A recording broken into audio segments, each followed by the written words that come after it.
Last week in my weekly haul video episode 3, you saw this set that I picked up at a flea market, the Supercharger race set from 1969. And I did set it up with kind of a mixed result at the end of the video.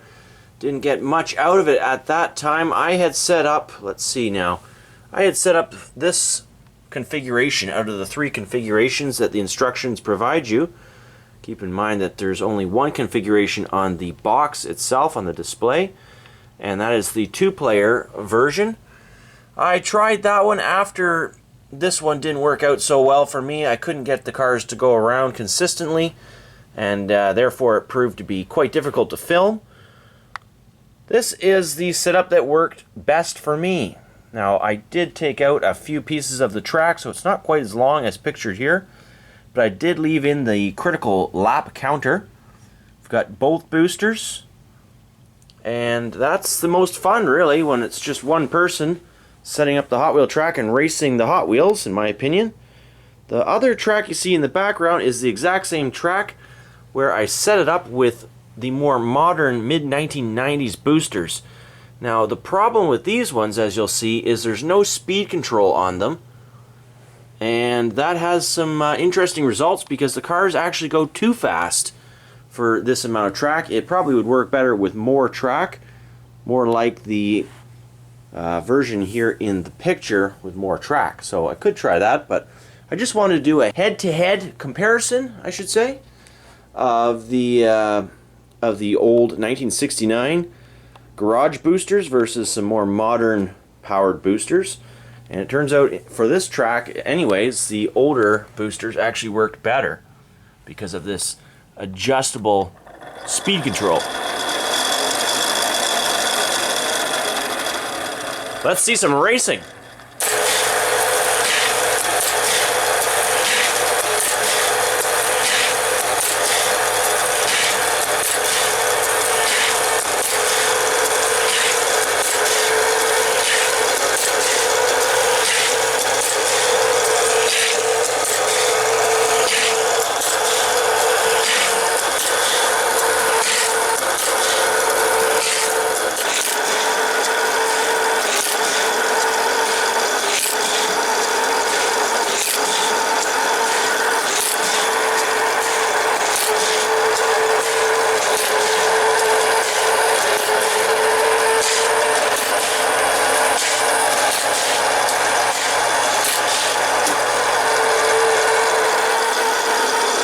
Laps before she went off.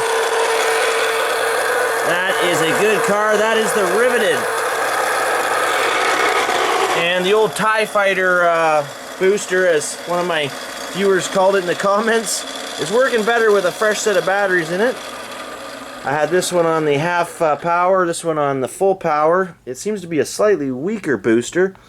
Did not work in its original configuration with just one booster and this amount of track. Just not enough power reliably to get the car around the track, and certainly certainly not enough power to get the car through the counter as well, as that does produce some drag. The kitty is looking to see where the Riveted went. Seems to have missed the car over there. Next thing I'm going to try here is 2 of the more modern boosters. These are from the 1994 or 1995 Flame Series track sets. That's what I call them. The tracks that came with it are the blue Flames. I've got a whole tub of them over here to show you. And that's what we're talking about right there. Rather iconic Flame type Hot Wheel tracks. So let's see how many laps we can get out of the Hot Wheels Charger playset with the more modern boosters, which I may add are not adjustable in speed. So that may have something to do with it. It might be too much power. Kitty, that is a vintage piece there. Would you please leave that alone? Thank you. Well, a bit of stabilization was required, more so than on the older boosters. These boosters are much more powerful and harder to control since they don't have a speed control. I have been unable to get this Riveted car to go around more than about 3 times before it flips because it's just too darn fast. And it keeps moving the lap counter along, which jams it. Let's try that again. Or it goes way too fast and just flies right off the end of the track. A lot of problems. Not really working out with this configuration. Gonna need to either put in more track. 1.5. Yeah, not working. So anyways, that is the conclusion to the Supercharger race set from 1969. I think that's about all I'm going to do with it. I think this is more for a static display. I don't find these old orange tracks work out that well because the sidewalls are just far too short. It's too easy for the car to skip out.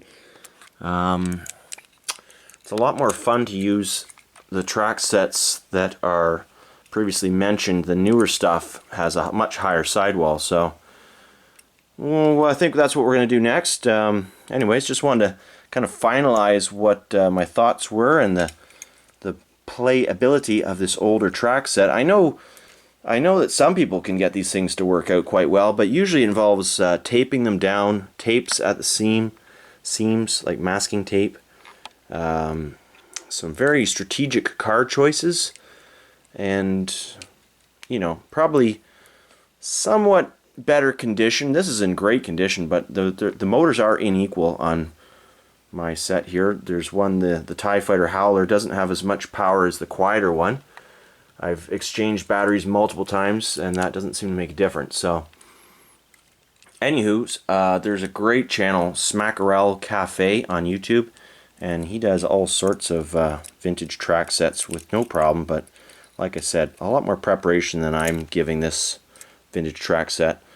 So I will be doing more reviews on the track sets I want to do, which are these track sets, which I can say are mint in mint boxes. So they really shouldn't have any problems at all.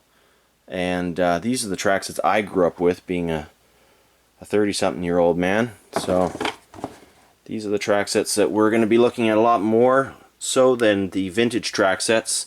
Really the only reason why I got the what was this thing? I keep calling it something. The Supercharger race set was because it was $75 in my local flea market, and being complete, functional, with the packaging and instructions, no broken parts.